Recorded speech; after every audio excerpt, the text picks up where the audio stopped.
Assalamualaikum warahmatullahi wabarakatuh.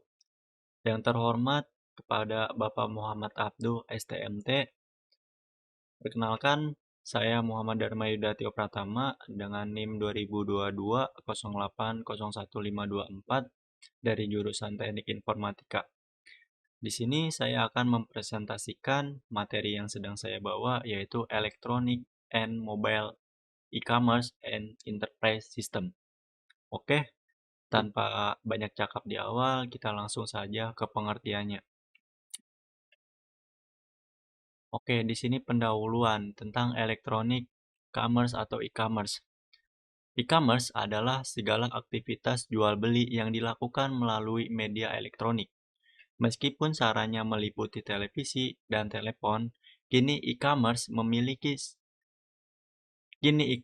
lebih sering terjadi melalui internet. Nah, ada perbedaan nih di sini, yaitu ada e-commerce dan m-commerce. M-commerce itu adalah marketplace.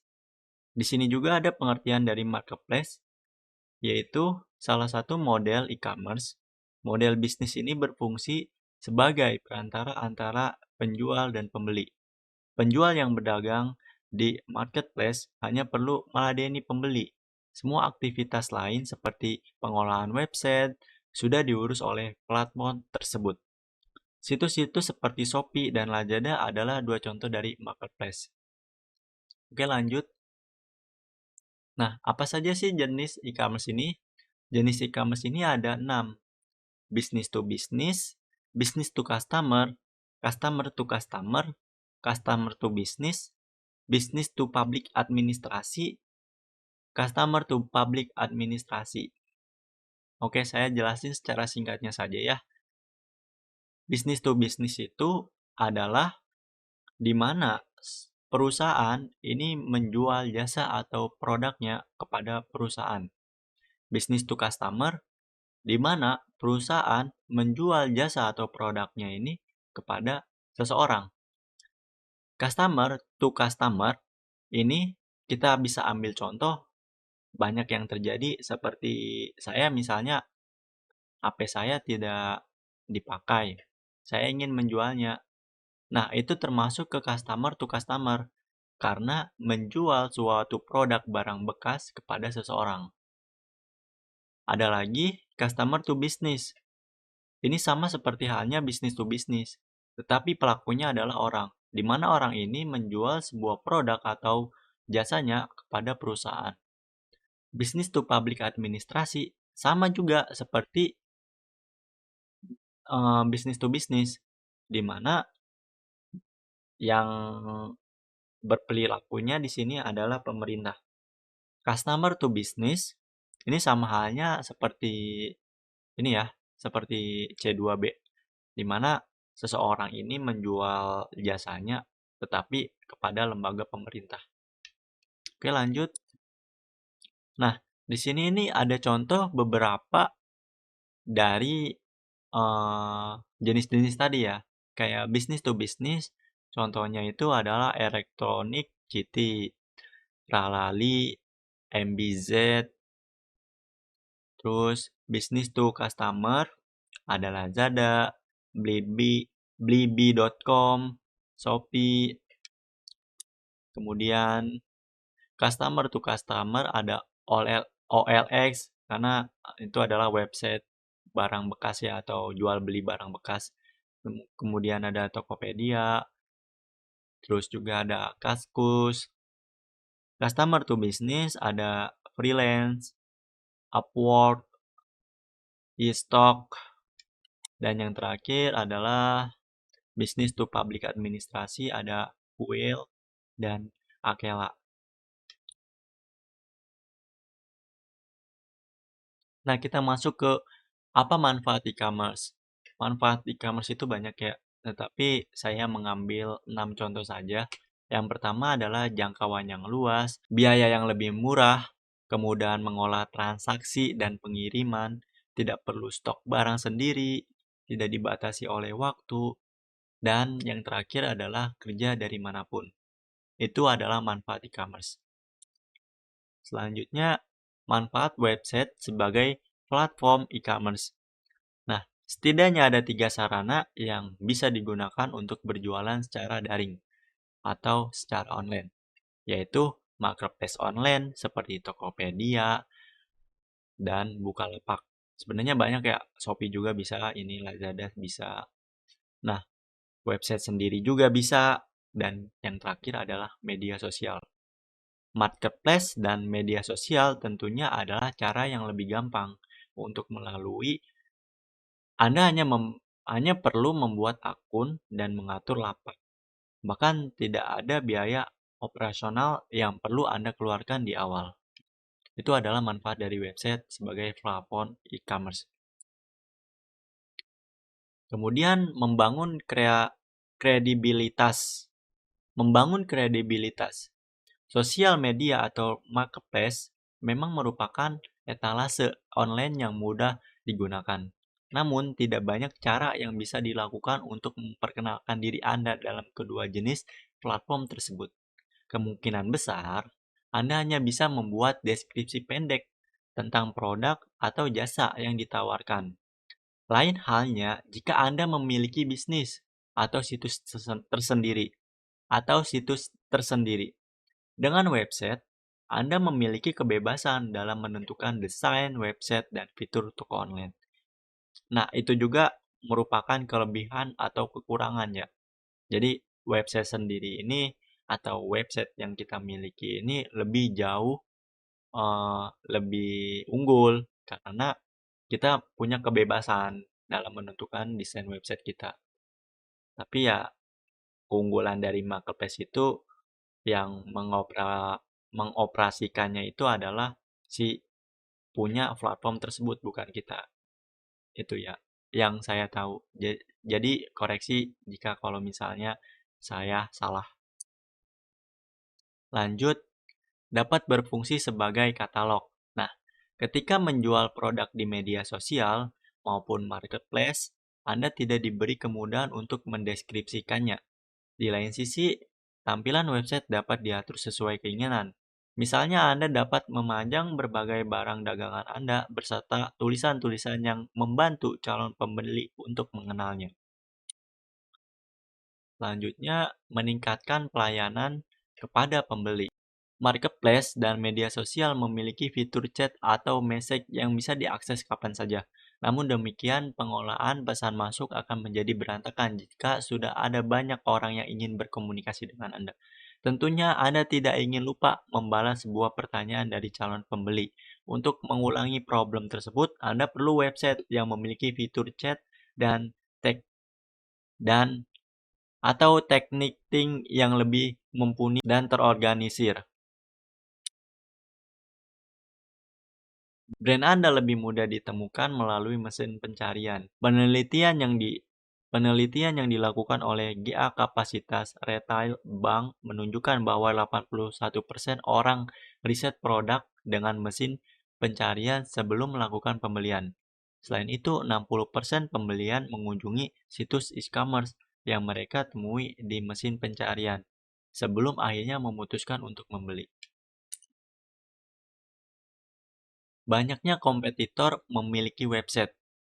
Kompetisi bisnis digital di internet sangatlah berat, terutama jika barang atau layanan yang Anda jual juga ditawarkan oleh banyak pihak lain. Di saat Anda masih berdagang melalui marketplace, banyak kompetitor telah memperkuat brand mereka dengan situs toko online. Ditambah lagi, Anda perlu mengingat bahwa calon pembeli kini menggunakan mesin pencarian untuk menemukan brand terpercaya. Sebelum persaingan semakin ketat, ada baiknya Anda mulai menggunakan website untuk memasarkan usaha. Nah, tadi kita sudah membahas e-commerce, kemudian jenis-jenisnya, serta manfaatnya. Sekarang kita akan membahas sedikit tentang sistem enterprise. Apa sih sistem enterprise itu? Sistem enterprise adalah perangkat lunak yang digunakan oleh perusahaan untuk mengelola berbagai proses bisnis mereka secara terintegrasi. Tujuannya dari sistem ini adalah untuk meningkatkan efisiensi, meningkatkan kinerja, dan memperkuat pengambilan keputusan di dalam organisasi. Nah, berikut beberapa poin penting tentang enterprise system. Jadi, ada integrasi sistem enterprise, yaitu menghubungkan data dan proses bisnis dari berbagai departemen dan fungsi di seluruh perusahaan. Dengan adanya integrasi ini, informasi dapat bergerak dengan lancar dari satu bagian perusahaan ke bagian lainnya, menghindari kehilangan data dan mengurangi redundasi. Keuntungan implementasi enterprise system, yaitu dapat memberi berbagai manfaat seperti peningkatan efisiensi operasional, visibilitas yang lebih baik terhadap proses bisnis, pengurangan biaya, peningkatan pelayanan pelanggan, dan yang terakhir yaitu pemantau yang lebih baik terhadap kinerja bisnis. Selanjutnya, komponen enterprise system. Nah, komponen enterprise system ini terdiri dari berbagai modul yang dapat dipilih sesuai kebutuhan perusahaan, seperti modul akuntansi dan keuangan, manajemen rantai pasokan atau supply chain management, manufaktur, sumber daya manusia, dan manajemen proyek. Selanjutnya, tantangan. Nah, seru nih kalau kita berbicara tentang tantangan ini. Meskipun memiliki manfaat besar, implementasi enterprise system juga dapat menimbulkan tantangan. Proses implementasi sering kali kompleks dan memerlukan investasi waktu dan sumber daya yang signifikan. Integrasi dan sistem lama juga bisa menjadi masalah yang rumit. Itu tantangannya ya guys ya. Kemudian penyedia. Nah, ada beberapa penyedia enterprise system yang terkenal di pasar, seperti SAP, Oracle, Microsoft Dynamics, dan lain-lain. Setiap penyedia menawarkan solusi yang berbeda untuk berbagai jenis perusahaan. Oke, selanjutnya di sini ada pertanyaan. Saya mengambil 3 pertanyaan dari chapter yang saya ambil. Yang pertama, dibandingkan dengan bisnis, pertimbangan apa yang mungkin berbeda untuk lembaga pemerintah yang merancang perusahaan sistem? Yang kedua, bagaimana sistem CRM dapat membantu konsultan Bitmanpris di lapangan? Yang ketiga, apa pro dan kontra dari membeli perangkat lunak yang telah dirancang sebelumnya dari vendor seperti SAP, alih-alih perusahaan mengembangkan perangkat lunak itu sendiri untuk benar-benar memenuhi kebutuhannya sendiri. Oke, jawaban nomor 1, dibandingkan dengan bisnis, pertimbangan yang mungkin berbeda dari sebuah lembaga pemerintah yang merancang sistem perusahaan yaitu 1. Kebutuhan regulasi dan kepatuhan, di mana lembaga pemerintah ini harus membuat sistem menurut standar hukum yang berlaku. Yang kedua, transparansi dan akuntabilitas, di mana juga lembaga pemerintah ini harus membuat sistemnya ini menjadi transparansi dan akuntabilitas untuk penggunaan data publik. Kebijakan publik, sistem yang dibuat ini harus menggunakan kebijakan publik agar berguna bagi masyarakat luas. Yang keempat, pengolahan data sensitif. Nah, di mana lembaga pemerintah ini biasanya mendapatkan sebuah akses untuk data yang sensitif atau yang bersifat privasi, sehingga privasi dan keamanan sistem menjadi prioritas utama.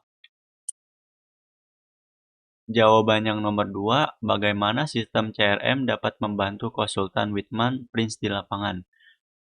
Yang pertama, pelancaran informasi pelanggan.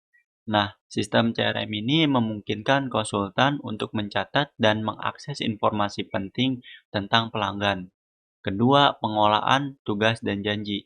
Sistem CRM dapat membantu mengatur jadwal pertemuan, tugas, dan janji dengan pelanggan memastikan tidak ada tugas yang terlewatkan. Analisis data, sistem CRM dapat menganalisis data dari interaksi dengan pelanggan, membantu konsultan memahami tren, kebutuhan, dan peluang untuk meningkatkan layanan. Kolaborasi tim. Sistem CRM memungkinkan konsultan dan tim untuk berbagi informasi, mengordinasikan tugas, dan memberikan dukungan tim dalam memberikan solusi terbaik kepada pelanggan.